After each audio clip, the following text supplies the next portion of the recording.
Assalamualaikum warahmatullahi taala wabarakatuh. A'udzu billahi minasyaitonir rajim. Bismillahirrahmanirrahim. Innal hamdalillahi nahmaduhu wa nasta'inuhu wa nastahdihi wa nastaghfiruh. Wa na'udzu billahi min shururi anfusina wa min sayyiati a'malina. Man yahdihillahu fala mudilla lahu wa man yudlilhu fala hadiya lahu. Ashhadu an la ilaha illallah wahdahu la sharika lahu.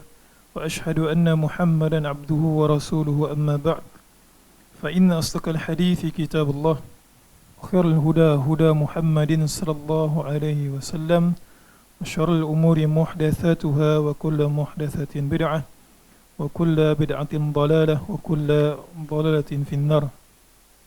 Muslimin muslimat yang dirahmati Allah, alhamdulillah kita teruskan pengajian kitab berkenaan syurga dan neraka oleh Syekh Wahid Abdul Salam Bali, dan alhamdulillah kita telah pun habis pada kebanyakan bab. Kita telah pun menceritakan berkenaan dengan keadaan sifat penghuni syurga, dan kita juga secara umumnya telah pun menceritakan gambaran berkenaan dengan neraka, sifat neraka, orang yang masuk ke dalam neraka dan apa yang ada di dalam neraka itu sendiri. Dan setelah perbincangan berkenaan dengan syurga dan juga neraka, Syekh Wahid Abdul Salam Bali patah balik semula perjalanan suatu orang manusia dekat alam akhirat sebelum satu orang itu sama ada masuk ke dalam syurga ataupun wal'iyazubillah masuk ke dalam neraka. Dan pada kali yang terakhir kita bicara berkenaan dengan sifat hasyar. Sifat hasyar. Dan kita telah pun masuk sedikit dan saya telah pun terangkan sebab saya ingat benda tersebut sebab saya catatkan. Saya catat dan ada tarikh kat buku tu. Jadi yang terakhir sekali kita punya perbincangan adalah berkenaan dengan Al-Hasyr. Muka surat 184.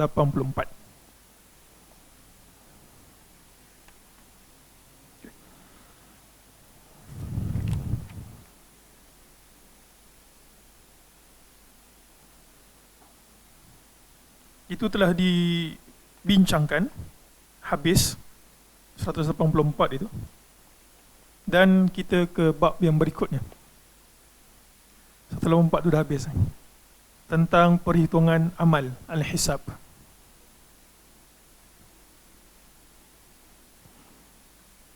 Dan kita telah pun sampai ke hadis yang ke-78, 198. Daripada Abu Hurairah radhiyallahu an. Sabda Nabi sallallahu alaihi wasallam, "La tazulu yawmal qiyamati qadama 'abdin hatta yus'ala an arba'in, an umurihi fima afnah, wa an jasadi fima ablah, wa an ilmihi madha 'amila fihi, wa an malih min aina akhadhahu wa fima anfaqah." Baik, hadis yang ke-78 ini adalah berkenaan satu orang anak Adam tidak akan berganjak kakinya sama ada dia itu ke syurga ataupun ke neraka, melainkan dia akan ditanya 4 perkara.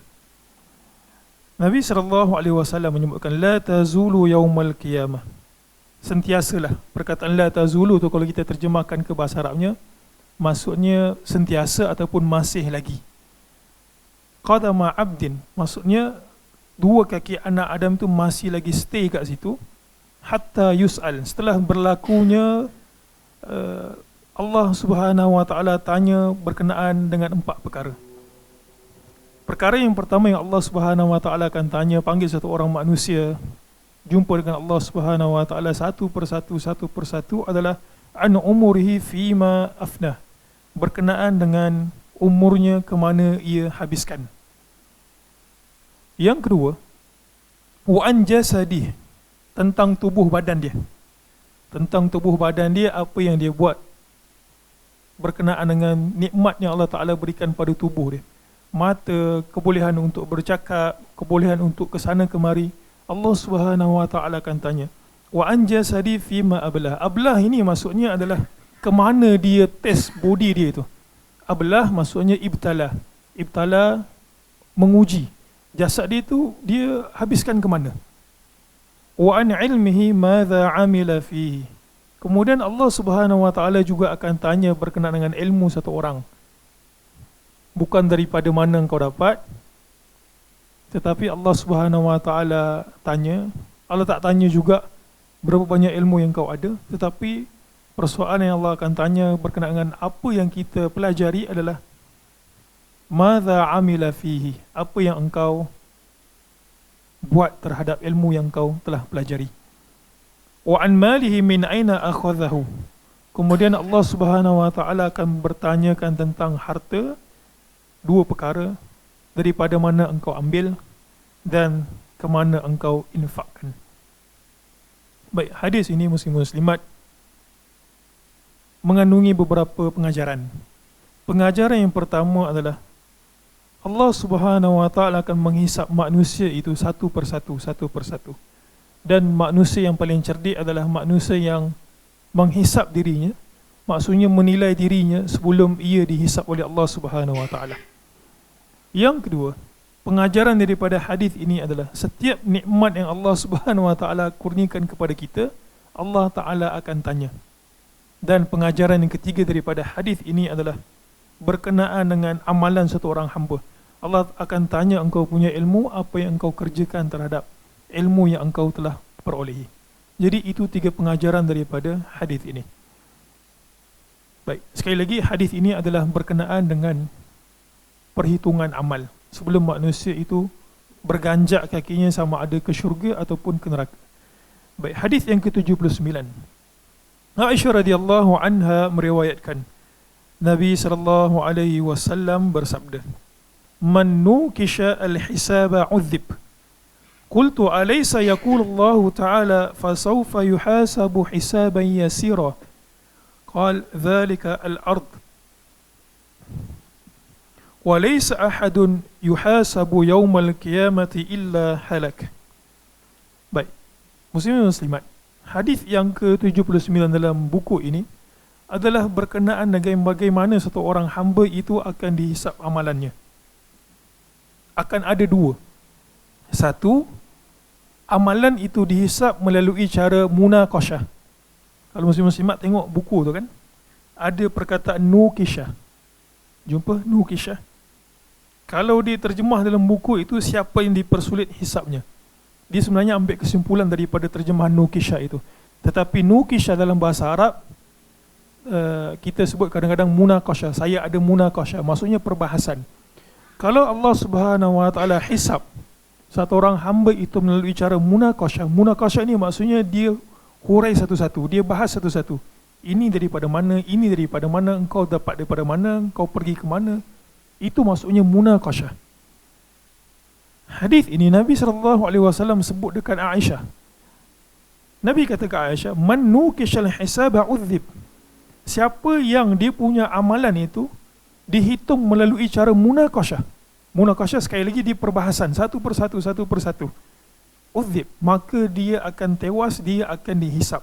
Dia akan dihisap, dalam berti kata lain, dia akan mendapat azab. Qalat qultu alaysa yaqulu Allah Ta'ala fasawfa yuhasabu hisaban yasira. Aisyah radhiyallahu anha ingat satu ayat Quran.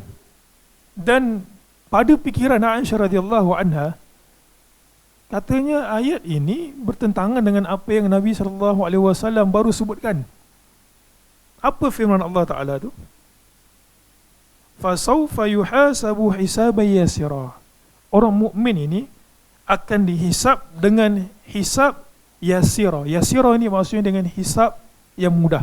Maksudnya Allah Ta'ala dalam bahasa kita itu maksudnya tidak dihitung secara satu persatu, tetapi macam kita kata apa? Kita beli barang kan. Barang tu harga katalah RM79, 80 sen. Jadi kalau lah satu orang itu tidak berkira-kira, dia akan kata tak apalah, 79 dah lah kan. Maka itu yang disebut sebagai hisab yasira.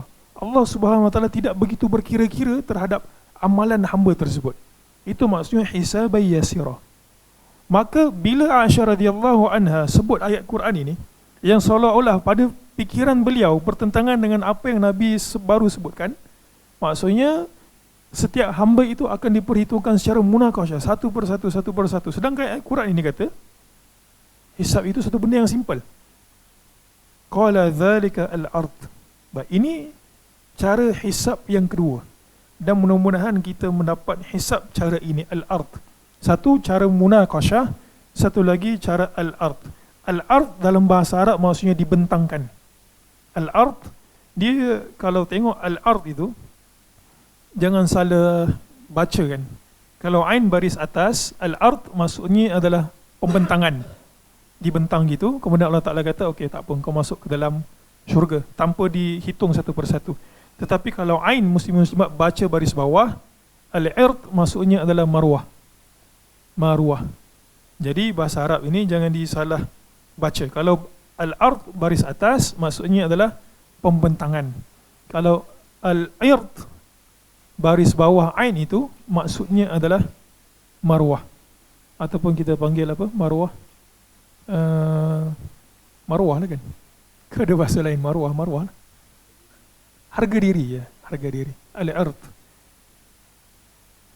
Jadi Nabi kata yang dimaksudkan oleh Allah Subhanahu wa taala fasawfa yuhasabu hisaban yasira itu adalah hisab melalui cara al-ard. Allah Taala bentang, kemudian Allah tidak hitung satu persatu, Allah Taala kata engkau masuk ke dalam syurga. Wa laysa ahadun yuhasabu yaumal qiyamati illa halak. Dan Nabi SAW, kalau lah Allah Subhanahu wa taala menginginkan satu persatu amalan itu dihisab, Nabi kata apa? Nescaya tidak akan ada orang yang selamat kebanyakannya. Okay. Tetapi Allah Subhanahu wa taala dengan rahmat, nanti kita akan baca hadis yang ke-80 dan juga berikutnya ini, bagaimana Allah Subhanahu wa taala terhadap orang mukmin, Allah Subhanahu wa taala tidak begitu berkira-kira. Ada satu hadis dalam riwayat Al-Baihaqi dan juga Al-Hakim, tetapi hadis ini terlalu lemah, ala kulli hal saya sebutkan jugalah. Hadis ini menunjukkan bagaimana satu orang manusia yang dalam kategori ini, ada 3 kategori Nabi sebut, saya akan bacakan nanti. Bila dia ada kualiti itu, maka Allah Subhanahu wa taala juga tidak akan berkira-kira dia pada hari akhirat. Baik, Nabi kata, hadis ini saya sebutkan sekali dhaif jiddan, tapi ala kulli hal dia mengandungi nilai kualiti satu orang muslim. Nabi kata apa? Thalathun man kunna fihi hasabahullahu hisaban yasira. Nabi SAW sebut ada 3 golongan yang mana Allah Subhanahu wa taala akan permudahkan hisabnya. Permudahkan sekali lagi maksudnya apa? Allah tengok semintas lalu saja tanpa Allah Taala hitung satu persatu. Wa adkhalahul jannata bi rahmatihi. Qalu lima ya Rasulullah.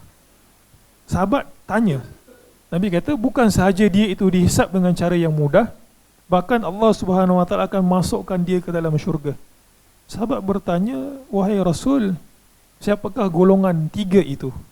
Baik, yang pertama, ini memang kualiti mukmin yang sangat bagus, dan kebanyakan kita mungkin sangat susah untuk buat, sebab kita ada ego kita ada kita punya apa. Kalau orang buat something kat kita, kita macam nak buat balik kan. Macam kalau orang horn kereta kita, biasa kalau musim-musim orang horn kereta kita, musim-musim buat apa? Kau bagi salam, Assalamualaikum. Biasanya orang horn balik kan. What you give you get back. Tapi kualiti yang ada pada 3 golongan ini, dia tak buat seperti itu. Nabi sebut yang pertama, tu'ti man haramak. Golongan yang pertama, sekali lagi hadis ini adalah hadis yang dhaif jiddan, tetapi kualiti ini adalah kualiti mukmin yang memang kesabarannya tahap tinggi. Nabi kata yang pertama adalah engkau memberikan ketika mana orang tersebut, kalau dia ada harta ataupun dia ada something, dia tak bagi kat engkau. Tu'ti man haramak. Engkau beri kat dia, tetapi dia tu tak pernah bagi kat engkau. Ataupun kalau dia ada something, dia halang engkau daripada mendapatkan something yang kau nak. Satu. Yang kedua, Nabi kata apa? Ta'fu man zalamak.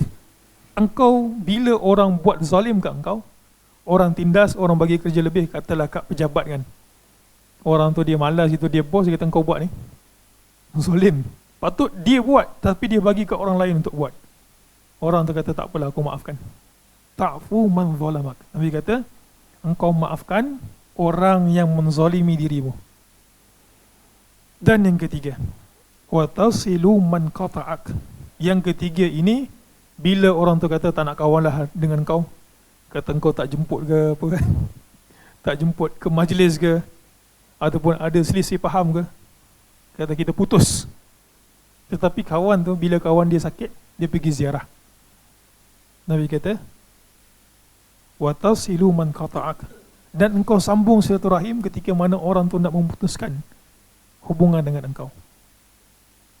Jadi kualiti ini hanya ada pada orang yang sangat kita panggil sabarnya tinggi, dan juga sifat kelunakan dia dalam hati.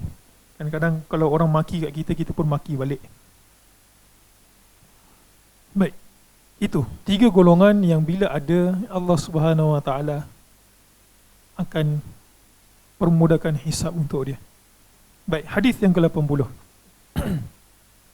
Aisyah radhiyallahu anha meriwayatkan juga bahawa ia mengatakan, Nabi SAW bersabda, Saddidu wa qaribu wa abshiru fa innahu la yadkhulu ahadan al-jannata amaluhu. Qalu wala anta ya Rasulullah? Qal wala ana illa an yataghammadani Allahu bimaghfiratin wa rahmah. Baik, hadis yang ke-80 ini adalah berkenaan satu orang itu kalau semata-mata bergantung kepada amalannya, dia tidak akan masuk ke syurga. Tetapi Allah Subhanahu Wa Taala memasukkan manusia ke dalam syurga amalan beserta dengan rahmat dia. Nabi kata, Saddidu wa qaribu wa abshiru. Nabi perintahkan kita 3 perkara. Baik, kalau muslim-muslimat tengok perkataan saddidu. Apa maksud saddid? Saddid ataupun saddidu. Saddidu maksudnya adalah berkata benar. Saddidu, berkata benar. Kan di antara khutbatul hajah semasa kita sebutkan qaulan sadida, perkataan yang benar. Nabi perintahkan kita dalam hadis ini untuk berkata dengan perkataan yang benar, satu. Kemudian yang kedua, perkataan qaribu. Qaribu dalam bahasa Arab maksudnya takrib, dekat. Tetapi para ulama ketika mensyarahkan hadis ini, qaribu ini boleh jadi 2 maksud. Qaribu yang pertamanya adalah dekatkan orang kepada agama dan jangan mempersulitkan. Jadi qaribu kat sini maksudnya apa? Permudahkan. Jadi satu Nabi kata, berkata dengan perkataan yang benar. Qaribu adalah permudahkan orang. Jangan sampai orang lari daripada agama. Itu maksudnya dekat. Supaya orang itu dekat dengan agama. Sebahagian pensyarah hadis ini menyebutkan qaribu kat sini bukan maksudnya di complementary. Boleh juga maksud permudahkan, tetapi dia kata yang lebih rajihnya adalah kat sini adalah al-qasdu. Qaribu kat sini maksudnya adalah pertengahan. Jangan melampau-lampau. Jangan kurang, katanya jangan kurang beramal, ataupun jangan terlebih sampai melupakan kewajipan yang lain, menyebabkan engkau jadi bosan terhadap amalan, kemudian sampai satu tahap engkau tinggal semua. Macam orang pergi diet lah kan, diet. Dulu diet ketat sangat. Diet gitu, kita bincang tak makan nasi tadi kan, tak makan nasi setahun gitu. Tapi lepas setahun itu, balun sungguh. Jadi kita tak nak macam itu. Maksudnya dia beramal sampai jadi bosan kan. Bosan gitu. Lepas tu dia tinggal semua. Jadi penat. Benda yang sama dia kata. Jadi qaribu kat sini ada 2. Satu, permudahkan orang supaya jangan lari daripada agama, dekat dengan agama. Ataupun qaribu maksudnya menghampiri pertengahan. Jangan kurang dan juga jangan terlebih. Qaribu.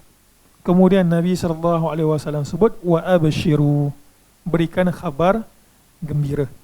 Fa innahu la yudkhilu ahadan al-jannata amaluhu. Kerana sesungguhnya la yudkhilu ahadan, tidak akan dimasukkan seorang itu ke dalam syurga semata-mata kerana amalnya.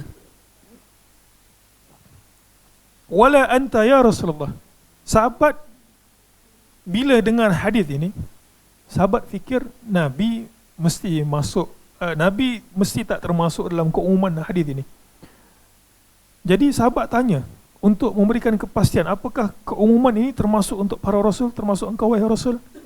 Nabi kata wala ana.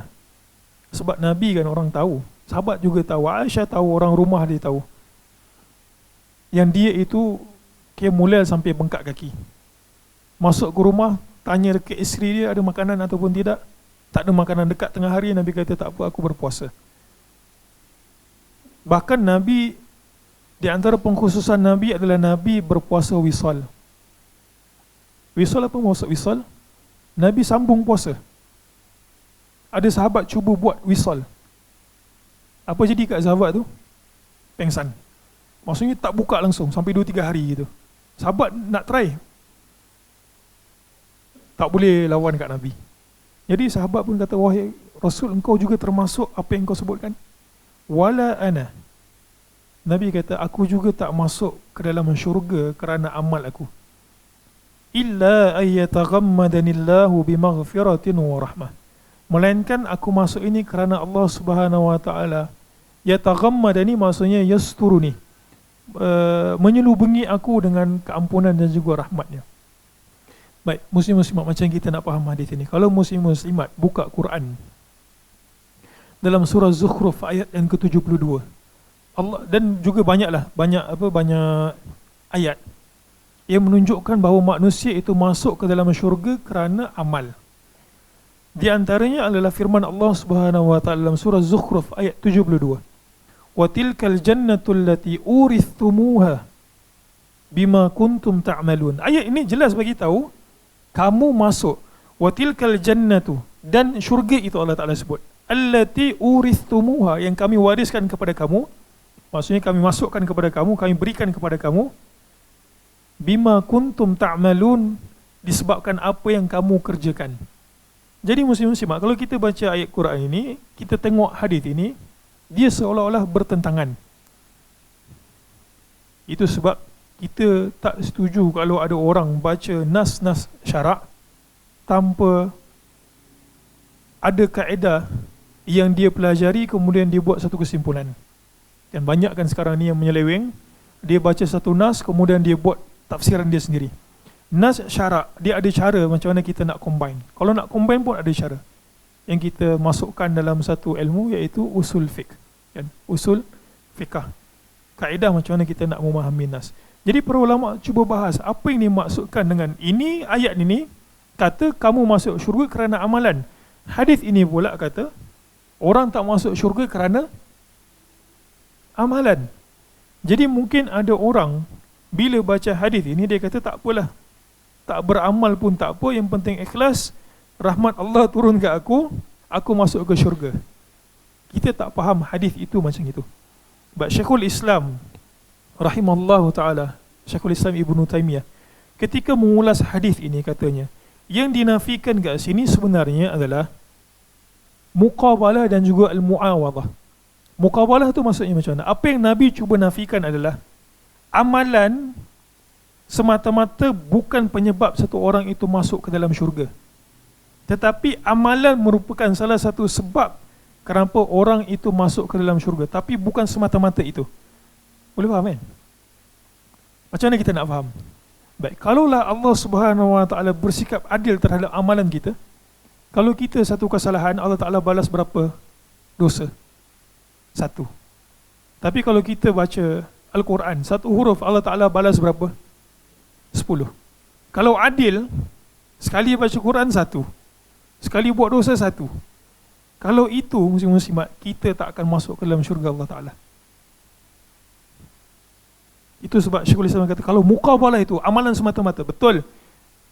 Salah satu cara kita nak dapat rahmat Allah Taala tak lain tak bukan adalah melalui amalan. Tapi amalan semata-mata itu tidak menyebabkan satu orang itu masuk ke dalam syurga Allah Taala. Jadi maksudnya dia tak muqabalah, tetapi Allah Taala tambah terhadap amalan hamba itu, menyebabkan dia itu masuk ke dalam syurga Allah Taala. Juga Syekhul Islam beritahu apa faedah di antara hadis ini, supaya orang beramal dia tak syok sendiri kan. Syekhul Islam beritahu, ini ayat saya lah, dia tak syok sendiri. Dia kata amal aku ni banyak, maka aku tak perlukan benda lain, aku masuk syurga. Syekhul Islam kata tak. Dia kata kurang-kurang satu orang hamba itu, bila Nabi sebut macam ini, dia tak overconfident. Dia masih memerlukan perkara lain. Apa? Hidayah Allah Ta'ala. Dia masih memerlukan pengampunan Allah Subhanahu Wa Ta'ala. Lagi apa? Dia masih memerlukan rahmat Allah Subhanahu Wa Ta'ala. Itu yang menyebabkan dia itu masuk ke syurga Allah Ta'ala. Bukan semata-mata amalan lahiriah, tetapi apa yang berada dalam jiwa kita. Dan Syekhul Islam kata, kalaulah semata-mata orang itu fikir amalan aku masuk syurga, Syekhul Islam kata nescaya dia akan sesat. Maksudnya dia balance gitu kan, di antara rasa takut kepada Allah Ta'ala, mengharap rahmat Allah Ta'ala, kita doa supaya Allah Ta'ala ampunkan kita dan sebagainya, supaya orang tu tak overconfident. Jadi inilah pemahaman yang benar terhadap hadis ini. Allahu a'lam. Baik, hadis yang ke-81. Ni rasa topik ni tak habis ni malam ni, kecuali baca tajuk. InsyaAllah kita slow-slow kan. Hadis yang ke-81, Abu Hurairah radhiyallahu an menuturkan sabda Nabi sallallahu alaihi wasallam, la tuwadduna al-huquqa ila ahliha yawmal qiyamati hatta yuqada lisyati al-jalha'i minasyati al-qarna. Saya terus baca hadis yang ke-82, dia lebih kurang maksud dia, la yakhtasimanna kullu syai'in yawmal qiyamati hatta asyataini fima intahata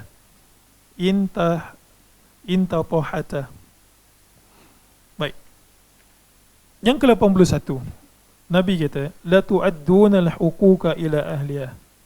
Sebenarnya perkataan lam itu, kan jumpa kan perkataan lam itu. Lam itu dalam bahasa Arab kita panggil sebagai huruf penguat. Huruf penguat kita panggil lam taukid, lam benar-benar gitu kan. Itu sebab ada terjemahan kat situ, kalian benar-benar. Benar-benar tu dia tak ada situ benar-benar mana. Dia lam itu yang mewakili perkataan benar-benar. Para ulama ketika mensyarahkan hadis ini menyebutkan lam itu adalah jawabul qasam. Seolah-olah Nabi SAW bersumpah, demi Allah Nabi kata, la tu'adduna al-huquqa ila ahliha, demi Allah, hak-hak yang tidak tertunai dekat dunia ini akan kembali semula kepada pemilik yang berhak untuk dia. Itu maksud perkataan la tu'adduna al-huquqa. Seolah Nabi kata bersumpah demi Allah, hak-hak yang tidak lunas dekat dunia ni akan kembali kepada ahlinya bila ada orang mati tanpa sempat dia menuntut hak dia kan. Ada orang pergi ke mahkamah, mungkin sebab peguam yang dia upah itu tak begitu nak cakap, baru fresh grade, lawan pula dengan peguam yang mungkin super-super senior, tahu selok belok itu, dia minta hak dia tak dapat. Kemudian dia mati sampai ke sudah tak dapat hak dia. Nabi kata, la tu'adduna al-huquqa, demi Allah, hak-hak itu walaupun tak lunas dekat dunia, dia akan kembali dekat akhirat. Hatta, kemudian Nabi bagi contoh yang bagi kita benda ini, satu benda yang tak ada taklif. Binatang ada taklif. Binatang tak menanggung dosa pahala. Pun begitu, binatang yang tidak menanggung dosa pahala, Allah Ta'ala akan datangkan pada hari kiamat, balas balik, untuk menunjukkan kepada makhluknya, jin dan juga manusia, bahawa dia benar-benar adil. Kita tengok ada kucing jantan betina kat tepi jalan kan, Masya Allah, kita kata kucing ni buat perkara haram, berzina tepi jalan. Kita tak kata macam itu, sebab dia tak ada taklif. Ataupun kucing ini curang terhadap suami dia ke. Kan dalam Sahih Bukhari tu kan, ada monyet curang, monyet lain rejam. Ada setiap yang baca hadis kat sini. Itu antara hadis yang ajaib tu. Monyet rejam monyet, ketika mana satu orang monyet pula, seekor monyet tidur, kemudian isteri dia curang, dia pergi jumpa dengan jantan lain. Ini jantan betul, jantan lain kan, jantan lain. Kemudian dia berzina. dalam hadis tu, sahabat yang menyaksikan peristiwa itu nampak monyet jantan tu, bila dia sedar, dia tahu isteri ini kita bukan bawa aku ni. Sahih Bukhari. Apa monyet lain buat? Monyet lain pergi rejam betina dan juga jantan tu. Itu satu hadis yang sangat ajaib. Ada pengajaran yang begitu besar. Juga binatang, Ibnu Qayyim Al-Jauziyah sebutkan, ada satu orang lelaki main-main, ini cerita sikit lah. Ibnu Qayyim Al-Jauziyah, dia main semut. Dia letak semut, kemudian semut tu datang kan. Semut tu datang, kemudian semut ni dia setiap kawan dia tinggi kan. Bila dia jumpa makanan, dia buat apa? Dia panggil kawan-kawan dia lain. Jadi bila kawan-kawan dia dipanggil, kita ada hidangan besar, dia kata.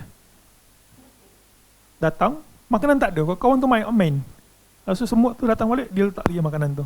Sampai beberapa kali semut tu naik geram kat dia. Ibnu Qayyim Al-Jauziyah dalam salah satu buku dia sebutkan monyet dah habis. Semut tu buat apa? Semut tu bunuh orang tersebut. Nak kata binatang juga tak suka untuk ditipu. Ni binatang yang curang, apatah lagi manusia yang curang kan.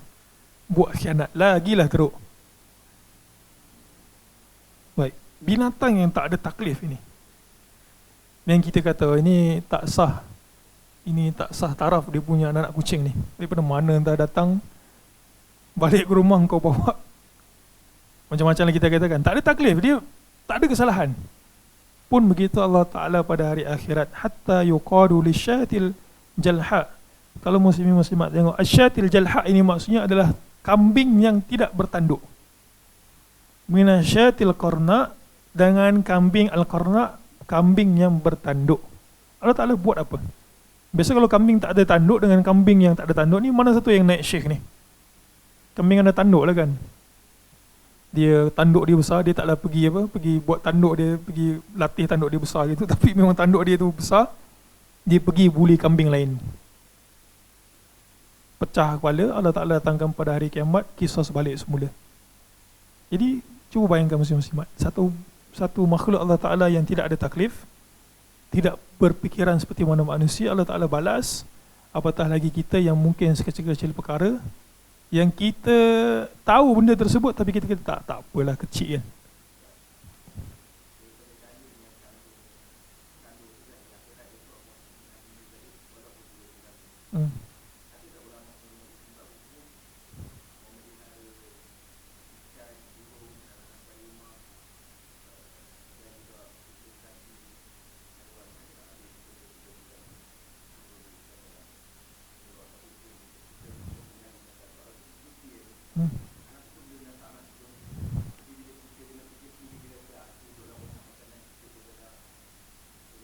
Timbul keinsafan ya.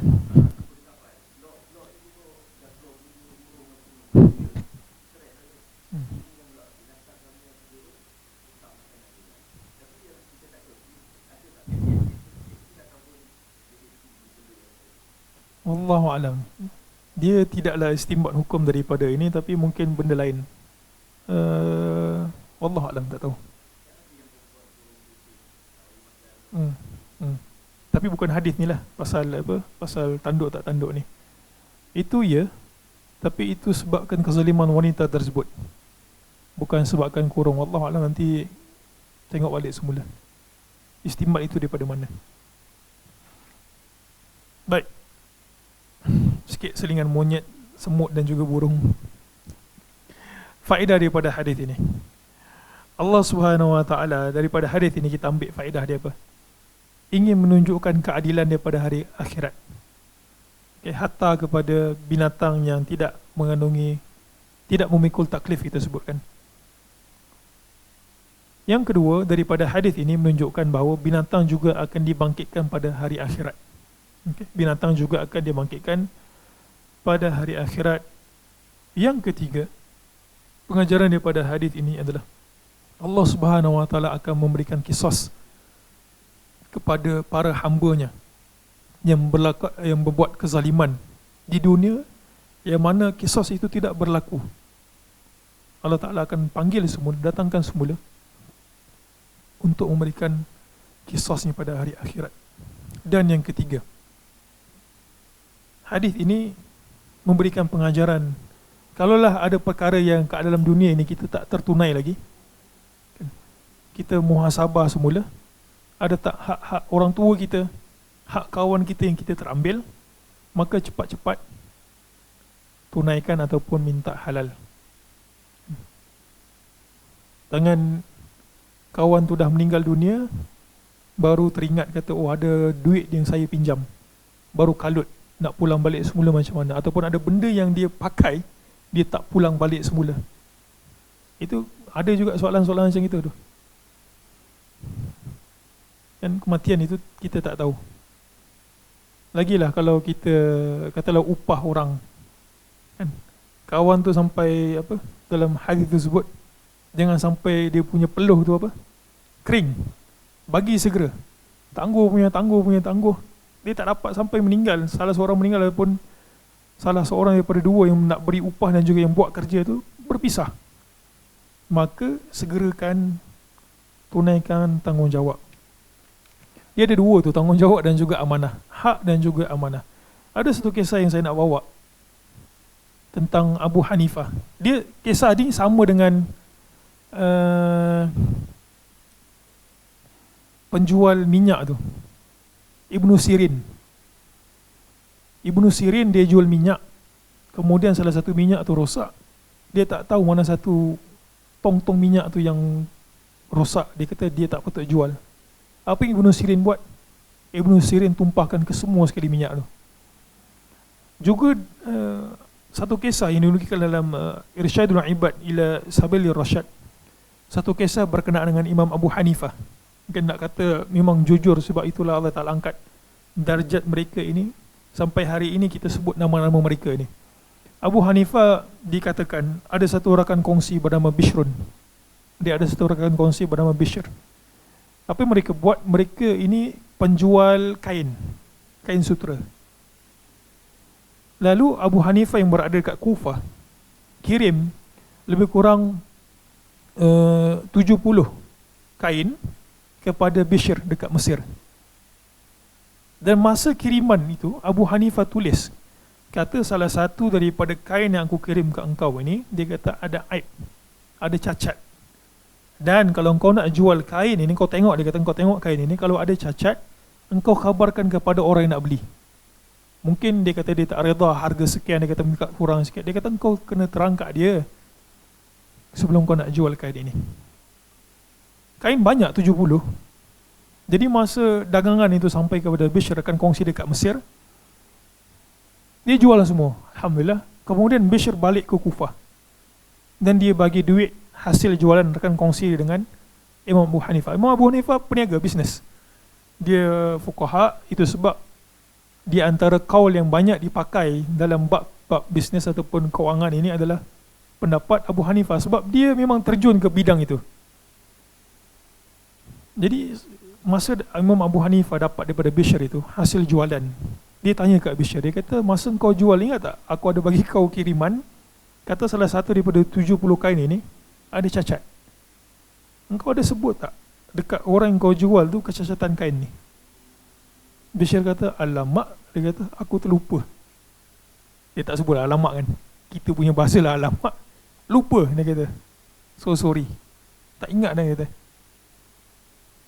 Apakah Imam Abu Hanifah redha? Dia kata tak apalah, sikit dia pun, orang tu tak perasan pun, alah. Tak, Imam Abu Hanifah tak redha. Apa yang Imam Abu Hanifah buat? Dia sedekahkan ke semua sekali duit ni dapat, duit pokok dan juga duit keuntungan. Benda tersebut taklah sampai begitu, tapi nak kata mereka itu sangat menjaga warak untuk melakkan mereka itu ditanya dekat akhirat. Ini kau buat apa ni, kau punya. Kita sekarang ni mungkinlah kita tak gerun kan. Kalau nak pergi dekat-dekat hisab itu, nak bagi feel itu, cuba buat satu kesalahan, jangan cubalah. Kalau nak tengok, ada kalau kita menghadapi satu kesalahan trafik, biasa trafik lah, dipanggil ke mahkamah, kan kita masuk ke kandang saksi tu kan. Apa perasaan kita bila kita ditanya? 2-3 orang, bukan 2-3 orang, yang kat depan tengok kita, yang kat belakang yang sama-sama bersalah tu pun tengok kita kan. Kemudian dibacakan sesuatu, encik telah pun buat kesalahan, trafik pada sekian, kesalahan trafik, taklah bunuh orang. Apa perasaan kita masa tu? Ketal lutut. Muslimat. Peluh, malam tu tak tidur, seminggu tak tidur, kena panggil mahkamah, dapat surat, sila datang ke mahkamah. Cuba bayangkan, itu kesalahan yang kita buat mungkin sehari ataupun sebulan. Ini pula ada orang dipanggil mahkamah jais, tak sampai-sampai hari ni, keluar negara terus. Kawan kita tu, bukan kawan kita lah, kawan orang lain, tak datang mahkamah, sampai mengaku murtad. Kata tak takut, tapi tak datang mahkamah pun. Ya, muslimat. Ini pula, itu depan manusia kan, sama-sama makhluk. Yang kita tahu, makhluk yang bicara kat kita tu pun buat salah juga macam kita. Ini pula depan Allah Azza wa Jal, yang dihitung pula bukan sehari, tetapi daripada kita keluar daripada perut mak kita sampailah kita meninggal dunia. Baik, jadi itu kisah waraknya para imam. Baik, kita sambung pada hadis yang ke-83. Ummu Salamah, salah seorang isteri Nabi SAW, dan Ummu Salamah ini diriwayatkan merupakan isteri Nabi yang terakhir meninggal dunia. Ada Juwairiyah, ada Sofia, ada Aisyah, ada Khadijah dan sebagainya. Dan kita ada Ummu Salamah. Ummu Salamah salah seorang isteri Nabi yang terakhir meninggal dunia. Dan kita ada buku tu kan, Ummahatul Mukminin. Bolehlah baca buku tu. Alhamdulillah, ada faedah. Kana Rasulullah sallallahu alaihi wasallam fi baiti, wa kana biyadihi siwakun fada'a wasifatan lahu aw laha, hatta istabana al-ghadabu fi wajhihi, fa kharajat Ummu Salamah ila al-hujurat, فوجرت الوصيفة وهي تلعب ببهمة فقالت لها ألا أراك تلعبين بهذه البهمة ورسول الله صلى الله عليه وسلم يدعوك؟ قالت لا والذي بعثك بالحق ما سمعتك. فقال رسول الله صلى الله عليه وسلم لولا خشية القوادي لأوجعتك بهذا السواك. Baik, hadis ini juga menunjukkan sekecil-kecil perkara Allah Ta'ala akan balas. Satu hari Ummu Salamah, katanya Rasul SAW berada dekat rumah aku, fi baiti. Ya, kita tahu bahawa rumah isteri-isteri Nabi itu berada di keliling masjid. Jadi Nabi akan gilir, dan di antara waktu yang Nabi masuk adalah pada waktu lepas asar, tanya. Nabi buat tanya ziarah satu-satu, tanya macam mana keadaan. Dan pada ketika ini Nabi berada dekat rumah Ummu Salamah. Kemudian Ummu Salamah beritahu, wa kana biyadihi siwak, dan di tangan Nabi itu ada siwak. Pada sisi Nabi itu ada siwak. Siwak ni agak besar mana masing-masing mat? Besar ni kot siwak ni. Tak adalah siwak besar kaca ni. Nak buat siwak apa ni, mulut pun tak muat. Siwak besar macam itulah. Okay. Fada'a wasifah. Lalu Nabi SAW panggil wasifah. Wasifah ini bukan nama orang. Wasifah ini maksudnya adalah khadimah, khadam Nabi, pembantu Nabi. Dan meriwayat ini sama ada ia wasifah itu merupakan pembantu Nabi atau pembantu Ummu Salamah. Antara dua itulah. Hatta stabana al-ghadab. Nabi panggil dekat khadam ni. Dia panggil. Khadam tu tak dengar. Kita kan, muslimat, ada anak gitu. Panggil tak dengar. Agak muslimat rasa apa? Rasa nak marah kan? Ataupun kita ada student, kita panggil tak dengar. Kemudian dia datang kat kita. Agak-agak apa perkataan pertama kita mungkin keluar kat budak tu? Telinga kat mana? Kan kita kata telinga kat mana? Marah gitu. Nabi SAW sebagai manusia biasa, ia ada perasaan marah. Allah Subhanahu Wa Taala izinkan supaya manusia, supaya Nabi SAW itu tidak diangkat darjatnya ke darjat Tuhan. Ia sifat manusiawi Nabi. Fi wajhi, dan Nabi ini sahabat tahu dan isteri-isteri Nabi juga tahu Nabi ini kalau ada something wrong dekat perasaannya, akan nampak pada perubahan pada wajah baginda. Maka Ummu Salamah kenal Nabi, nampak perubahan kat wajah Nabi, Nabi panggil dekat kawan tu tak dengar. Nabi Ummu Salamah dekat dengan khadam tu, panggil. Dia tengok suami dia gitu, panggil tak dengar, sampai berubah wajah dia. Ummu Salamah pergi panggil kat khadam tu pula. Fawajatil wasifata wa hiya tal'abu bi bahmah. Dia nampak pula khadam tu tengah main apa? Tengah main al-bahmah. Bahmah ini maksudnya adalah binatang. Okay. Kambing kecil gitu. Mungkin agaknya khadam ini kecil lagi. Suka main kambing. Ya, permainan zaman dulu kambing lah kan. Zaman sekarang orang tak main kambing. Orang main apa? Biasa apa kalau ada anak-anak kat rumah? Main game kan, biasa main PUBG lah, PUBG itu yang saya tahu. Apa lagi main? Apa dia? Hah? Ikan laga. Need for Speed tu zaman kita orang tak main. Masih lagi main. Jadi gitulah, dia main-main gitu kan. Zaman tu tak adalah Need for Speed ataupun PUBG. Dia main kambing. Jadi Ummu Salamah kata, kau main kambing kecil gitu. Dia kata, sedangkan Rasul sallallahu alaihi wasallam panggil engkau. Qalat la wallazi ba'athaka bil haqq ma sami'tuka. Kemudian khadam tu datang kat Nabi, dia kata, demi Tuhan yang mengutuskan kau dengan hak. Dia kata, demi Allah aku tak dengar engkau panggil Rasul. So sorry. Minta maaf lah dia kata kan. Faqala Rasulullah sallallahu alaihi wasallam. Nabi kata kat dia, ini yang menjadi kita punya perbahasan dalam bab ini. Nabi kata, laula khasyatul qawadi. Tengok perkataan al-qawadi ini. Nabi kata, kalaulah tak kerana aku ini takut akan al-qawad. Qawad ni maksudnya kisos. Kisos yang Allah Ta'ala akan balas dekat akhirat. La auja'tuki. Nescaya waja'a ni maksudnya balun kan, tumbuk. Tapi bukan maksudnya tumbuk, takkanlah Nabi nak tumbuk dia. Tapi Nabi kata, la auja'tuki bihadha siwak. Nescaya aku akan pukul engkau dengan siwak ni. Pukul dengan siwak muslim-muslimat tak sakit, sebab siwak tu tak berat dan juga dia ringan dan juga dia macam itu batang kayu kan, tak sakit itu. Ada rasa tapi tak sakit, tak cedera dan juga mungkin bekas sikit tapi tidak merosakkan anggota tubuh. Pun begitu Nabi kata, kalaulah aku tak teringat akan kisah yang Allah Ta'ala akan balas dekat hari akhirat, nescaya aku rautan kau dengan apa, siwak ni kan. Itu. Tapi sekecil-kecil perkara hatta siwak pun Allah Subhanahu Wa Ta'ala balas. Apatah lagi benda yang besar. Kalau ada orang tanya, boleh tak pukul? Biasa apa yang orang tanya selalu, pukul isteri gitu kan. Benda tersebut thabit dalam Al-Quran. Tapi yang selalu orang gembar-gemburkan, musuh-musuh Islam ini, dia kata tengok Islam mengizinkan pukul tanpa mereka menghuraikan bagaimana batas pukul yang diizinkan. Dan pukul itu pula merupakan cara terakhir sekiranya isteri itu nusyuz. Isteri itu nusyuz. Nusyuz ini maksudnya adalah isteri itu derhaka. Itu pun setelah beberapa pendekatan diambil, tak nak ambil.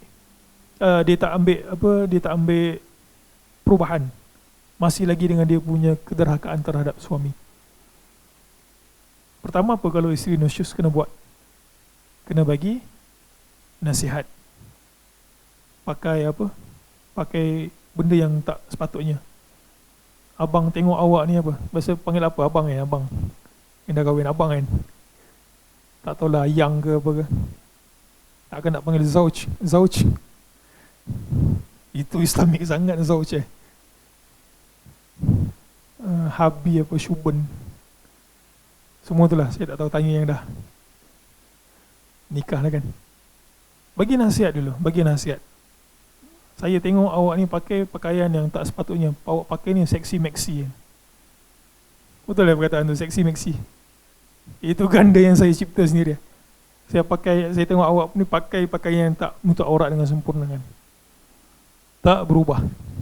Maka cara yang kedua adalah dengan boykot. Disebut boykot tempat tidur.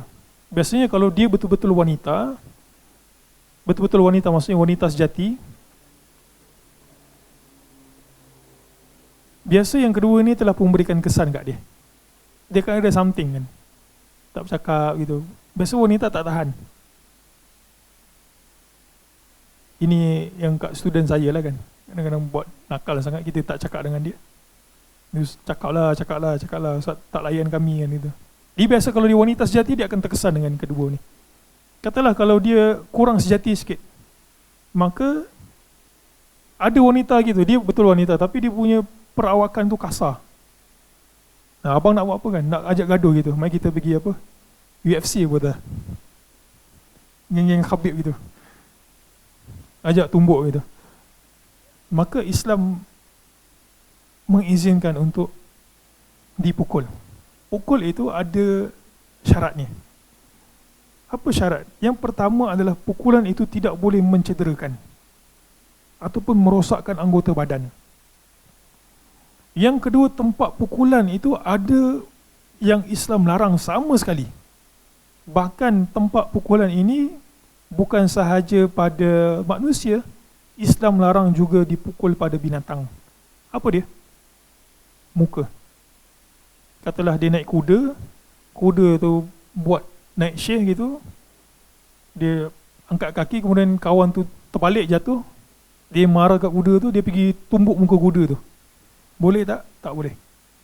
Islam larang untuk memukul binatang pada mukanya, apatah lagi pada manusia. Dan yang ketiga, bila kata pakai siwak lah kan, pakai rotan, pakai itu. Biasa kalau dibuat seperti itu, kalau dia wanita, masih lagi wanita, maka dia juga akan terkesan dengan perbuatan suami dia. Ini dengan syarat, ni dua-dua soleh, ni dua-dua suami dia tu orang soleh, menunaikan hak dia dan sebagainya, dan isteri dia tak dengar cakap suami. Jadi tak seperti itu? Ya, ada orang soleh yang Allah Ta'ala uji dia dengan wanita yang tak solehah. Yang ketiga apa dia? Tak boleh disusuli dengan cercaan. Dia pergi pukul dengan apa? Katalah dia pukul pakai apa? Siwak gitu. Sini tangan dia kata. Dia pukul pakai siwak, kemudian dia cerca. Dia panggil apa? Macam-macam lah kan. Anak itulah, anak inilah, tak gunalah, babitkan bangsa lah dan sebagainya. Kau ni memang keturunan. Itu tak boleh. Itu tak boleh.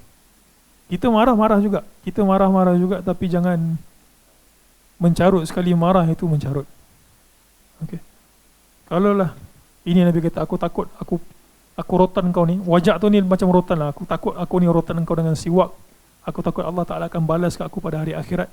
Apatah lagi kita pergi pukul orang pada bukan haknya, lagilah Allah Ta'ala akan hitung.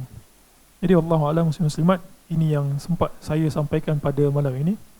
Hadis yang ke-83, insya-Allah pada 2 minggu akan datang, sempat ni ke Ramadan dah, saya ada insya-Allah Ramadan.